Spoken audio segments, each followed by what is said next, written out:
Bismillahirrahmanirrahim. Assalamualaikum warahmatullahi wabarakatuh. Kami dari mahasiswa Universitas Muhammadiyah Tangerang, Program Studi Pendidikan Bahasa Arab Fakultas Agama Islam, tahun ajaran 2021 sampai 2022. Video ini dibuat untuk memenuhi tugas dari Matkul Bahasa Indonesia dengan dosen pengampu Dr. Agus Sulaiman SPD MPD.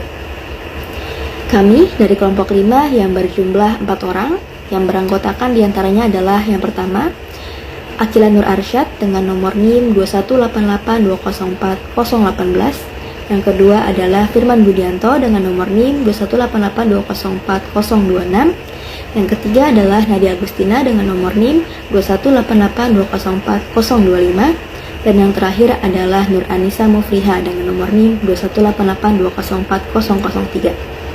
Pada video kali ini kami akan membahas seputar kesalahan-kesalahan yang terjadi dalam berbahasa Indonesia, terutama dalam keseharian yang ada pada iklan, media sosial, majalah, dan berita. Yuk langsung kita simak materinya, teman-teman. Kesalahan-kesalahan berbahasa pada iklan pelayanan masyarakat yang sering terjadi, yaitu penambahan, penghilangan, salah susun formasi, dan salah susun unsur kebahasaan. Bahkan penulisan pernyataan yang harusnya dituliskan atau yang seharusnya tidak dituliskan. Seperti contoh di samping, pada pelayanan masyarakat yang di samping, yaitu oleh Polrestabes Semarang, terdapat kesalahan penghilangan morfem adalah. Kata tugas adalah berfungsi sebagai penghubung pernyataan inti dan pernyataan penjelas. Dengan demikian, penjelasan seharusnya ditulis dengan tertib berlalu lintas adalah cerminan pribadi Anda. Saya Firman. Di sini saya akan menjelaskan mengenai kesalahan berbahasa dalam iklan televisi. Seperti yang kita ketahui, kesalahan berbahasa dapat kita jumpai di mana saja. Salah satunya di iklan televisi. Baiklah, mari kita simak video berikut ini. Mantap temen lo. Siapa takut? I miss you. Siapa mantan lo? Mau lebih pede? Kiss dulu. Wangi dan segernya bikin pede ngomong. I miss you.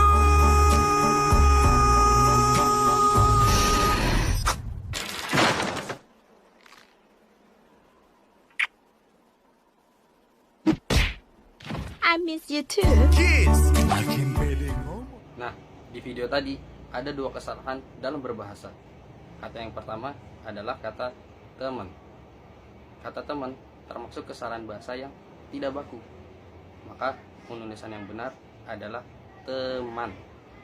Kemudian kata yang kedua adalah kata segar. Kata segar termasuk kesalahan bahasa yang tidak baku. Maka penulisan yang benar adalah segar. Oke, next. Assalamualaikum warahmatullahi wabarakatuh. Nama saya Akila Nur. Saya akan menjelaskan tentang kesalahan berbahasa pada majalah. Lihat gambar di atas ini. Di situ adalah majalah yang berisikan tentang dua kesalahan. Yang pertama, dulu aku pernah pergi ke Bali dan ditakutin ular sama teman-temanku, aku langsung lari. Sebenarnya ini adalah perkataan yang salah. Ditakutin ini yang digaris merahi, seharusnya ditakutkan oleh ular, bukan ditakutin ular. Lalu yang selanjutnya, sama kayak Bang Firly, paling fobia sama kecoa dan belalang paling ngeri. Paling ngeri ini, kata ngeri tidak ada dalam Kamus Bahasa Indonesia di KBBI, namun yang paling tepat adalah paling mengerikan. Mungkin itu yang tepat. Kata yang lebih tepatnya adalah mengerikan. Yang selanjutnya adalah kesalahan berbahasa. Indonesia merupakan negara yang terdiri dari berbagai macam pulau dan daerah, yang mana di tiap daerahnya tentu mempunyai bahasa dan ciri khasnya masing-masing. Namun, itu semua tentu saja disatukan dengan bahasa nasional. Apa itu bahasa nasional? Ya, tentu saja bahasa Indonesia. Bahasa Indonesia merupakan bahasa pemersatu dari Sabang sampai Merauke. Semua orang, semua warga negara, dan semua orang yang tinggal di Indonesia harus menggunakan bahasa Indonesia yang baik dan benar menurut kaidah bahasa Indonesia itu sendiri. Nah, apa sih kaidah dari bahasa Indonesia yang baik dan benar itu sendiri? Maksudnya apa gitu? Bahasa Indonesia yang baik dan benar adalah bahasa yang digunakan sesuai dengan norma kemasyarakatan dan kaidah-kaidah yang berlaku. Apa sih kaidah-kaidah itu? Nah, kaidah-kaidah itu diantaranya adalah kaidah ejaan, pembentukan kata, penyusunan kalimat, penyusunan paragraf, dan penataan penalaran. Yuk lanjut teman-teman. Namun tak ayal teman-teman, kesalahan dalam berbahasa Indonesia ini kerap kali masih dijumpai di kehidupan sehari-hari. Kesalahan-kesalahan ini merupakan suatu peristiwa yang terjadi dalam setiap pemakaian bahasa, baik berupa lisan maupun tulisan. Biasanya sih ada 3 penyebab. Apa sih penyebab itu? Yang pertama diantaranya adalah terpengaruh oleh bahasa yang lebih dahulu dikuasai. Yang kedua, biasanya sih kurangnya pemahaman terhadap pemakaian bahasa yang dipakainya. Yang ketiga ini adalah umum, biasanya para guru pengajaran bahasa yang kurang tepat. Di antara kesalahan-kesalahan tersebut ada 3. Yang pertama adalah kesalahan dalam penggunaan ejaan. Yang kedua adalah kesalahan bentuk dan pemilihan kata. Dan yang terakhir adalah kesalahan dalam menyusun kalimat. Yang pertama, apa sih kesalahan dalam penggunaan ejaan? Yang pertama adalah kesalahan dalam penggunaan ejaan. Biasanya terjadi dalam bentuk tulisan, yang biasanya ditandai dengan penggunaan tanda baca yang salah ataupun kata-kata yang kurang tepat atau typo. Kesalahan penulisan kata meliputi kesalahan kata dasar, kata turunan, bentuk ulang, gabungan kata, kata ganti singkatan, dan akronim, dan penulisan angka, lambang, dan bilangan. Dalam pedoman umum ejaan yang disempurnakan, selain penulisan kata dan pemakaian tanda baca, pemakaian huruf kapital dan huruf miring juga berpengaruh ke dalam ejaan ini. Menarik ya teman-teman. Kemudian yang kedua adalah kesalahan bentuk dan pemilihan kata. Kesalahan pemilihan kata merupakan kesalahan leksikon.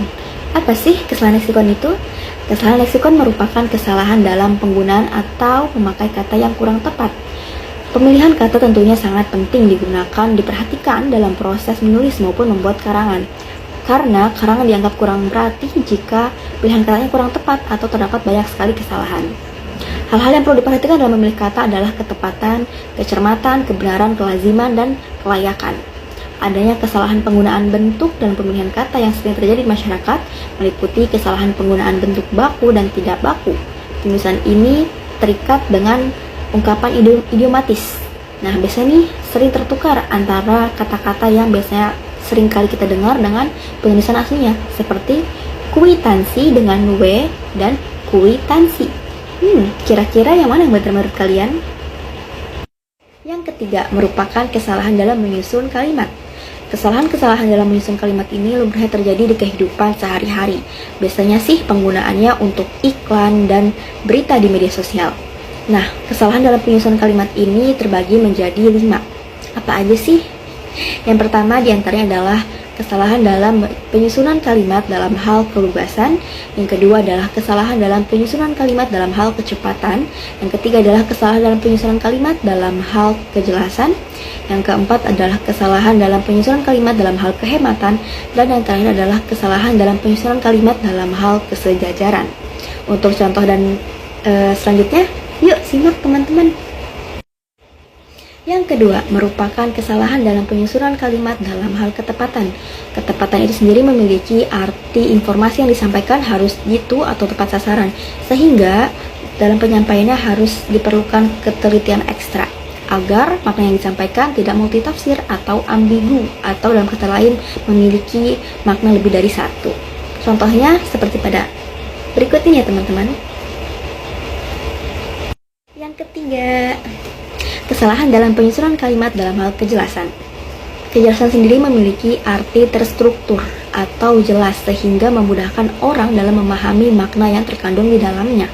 Struktur yang dimaksud di sini adalah penempatan SPOK. Ada yang ingat apa itu SPOK? Subjek, predikat, objek, dan keterangan. Dan penggunaan penghubung atau kata konjungsi dalam kalimat majemuk. Contohnya nih pada kalimat di atas. Yang keempat, kesalahan dalam penyusunan kalimat dalam hal kehematan. Kehematan sendiri memiliki arti informasi yang disampaikan harus hemat, cermat, tidak boros, dan tidak bertele-tele, dan serta perlu kehati-hatian dalam penyampaiannya untuk menghindari kata-kata yang bersinonim atau memiliki makna yang sama. Contohnya di samping ya teman-teman. Dan yang terakhir atau yang kelima adalah kesalahan dalam menyusun kalimat dalam hal kesejajaran. Kesejajaran sendiri memiliki arti sama, paralel, atau sederajat. Dalam hal bentuk, kesejajaran terletak pada penggunaan imbuhan, sedangkan dalam hal struktur, kesejajaran ada pada klausa-klausa yang mengisi kalimat majemuk. Contohnya pada kalimat di samping ya teman-teman.